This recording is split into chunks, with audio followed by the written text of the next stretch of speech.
So I wasn't going to make a video about Pokemon Legends ZA. Because we saw it a month ago, and it is old news by now. And I think when I saw the footage, in the Pokemon Presents, I had a lot of thoughts, but I just didn't have the time to sit down and put them out. And I didn't really think they were that interesting in terms of my actual thoughts. And honestly, I thought that maybe Pokemon Legends ZA, I didn't think maybe we'd see any update on it for a while. I thought maybe we'd be waiting until August, maybe June at the earliest, and I thought we'd be waiting longer. But obviously the Nintendo Direct, not the Switch 2 one, but the Switch 1 today, we actually got a substantial section all about Legends ZA, and a lot of that footage is stuff that we saw in the Pokemon Presents recapped. However, there is a huge element of just the entire game that was revealed for the first time that was hinted at the end of the Pokemon Presents, but we didn't really know what it meant, but it's been revealed now.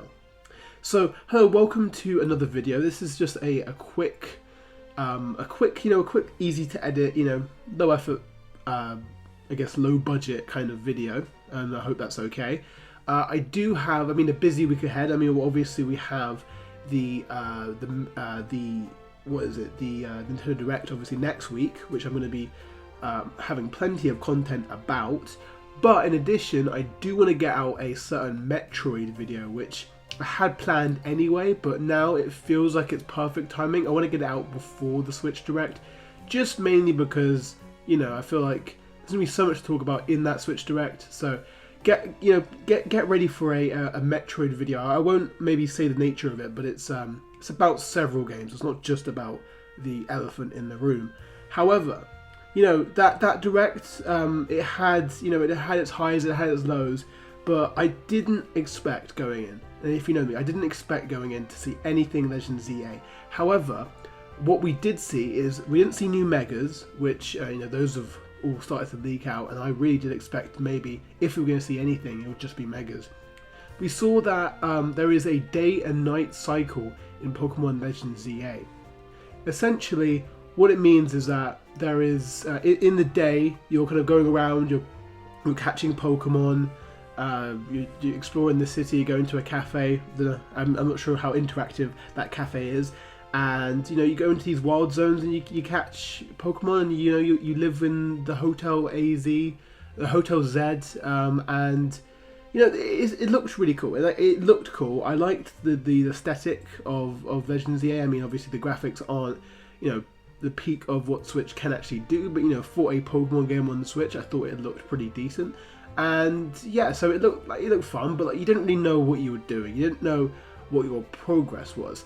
Well, in this trailer, we saw that at night there is it's not a tournament. It feels like an illegal tournament in a way. Basically, there are, and this is very smart, I think, with the Z to A. Basically, there are ranks, 26 ranks for each letter in the alphabet, from Z at the bottom to A at the top, and essentially, every trainer has a rank, and to rank up, they have to fight each other. And it looked like there was in the UI there was like a bunch of tickets. So obviously you accumulate like tickets, and you have like you get called to fight a specific, like a boss trainer, I suppose, in a way. And it's called the ZA Royale, and this just sounds incredible in my opinion. I love the idea that at night, just the entire vibe of the area changes. It goes from this like casual, just casual, nice little, you're walking around Paris, you're catching Pokemon, you're all harmonious.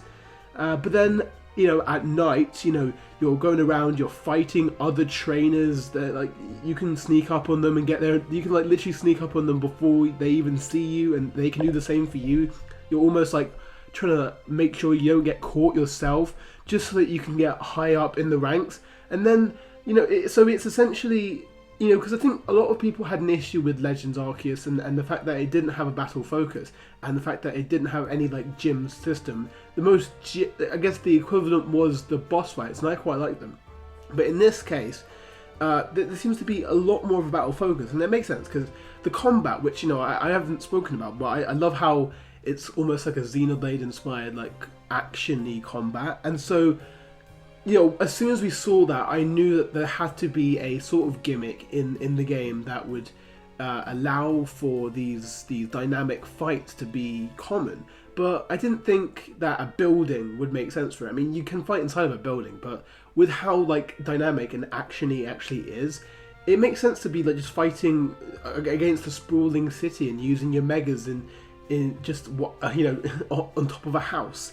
And so essentially that allows this, and I think there's also a lot of intrigue because I mean the thing is that the ZA Battle Royale, it's said that the winner of it gets granted a wish, and that is just really fascinating to me. I think that gives a lot of context to the story, and it makes me wonder what exactly grants this wish. And I could go into some theories on that. I mean, I think that the ultimate weapon itself obviously granted a wish in quotation marks because obviously AZ had a specific wish and he got it, and he lived to regret it. So it would make sense. AZ is a main character in this, but then you have like Jirachi is the wish Pokemon. I don't know if they would just randomly put Jirachi in the story of the Legend of ZA. However, Hoenn does have links to Kalos in that Oras was in Gen 6, so maybe. Other than that, I feel like Hooper makes sense. I mean, Hooper obviously is a mythical from Kalos and he's a genie, so the idea is that maybe it could grant a wish. But if it's not either of those, then maybe it's just the ultimate weapon itself. And I'm sold on this game. Honestly, I think that the combat looks very interesting, and I love the day and night cycle thing. It just feels like you're in the day and you're catching Pokemon. You're replenishing your resources, and then you go, okay, it's time, and then you go and you fight other trainers, and you fight other trainers, and it's all just like a battle for the top spot. It's a little bit violent almost. I feel like there definitely will be a sense that this is maybe not right. Maybe this is funded by Quasartico for another reason that we could get into. Because I was thinking like maybe unleashing megas in the city and like unleashing as many battles as possible could like power up where the ultimate weapon is, and that can it's giving enough infinity energy to kind of power it up, and they want to power it up for some other reason, and so they see the illegal fighting and they turn a blind eye because they obviously want to power the secret weapon for their wish. And so I think that this trailer gives a lot more context to Legend of ZA as a game. I think the first one was a good trailer. It just it felt like we didn't really learn much. I don't feel like we learned much. It was just like, yeah, you're in a city, yeah, there's Pokemon, yeah, you're catching. It's like, yeah, the new battle system was maybe the most that we learned about. But now what we've learned about is the actual hook of the game and the gameplay loop, and how it differs from Arceus. I think it's really interesting how Arceus is so catching focused, but this is battle focused, and I think that they've done it in a good way where you don't need to have gyms in one city. So you're not going to have gyms in one city, so you essentially have the gym leaders in quotation marks scattered around the city because of a ranking system.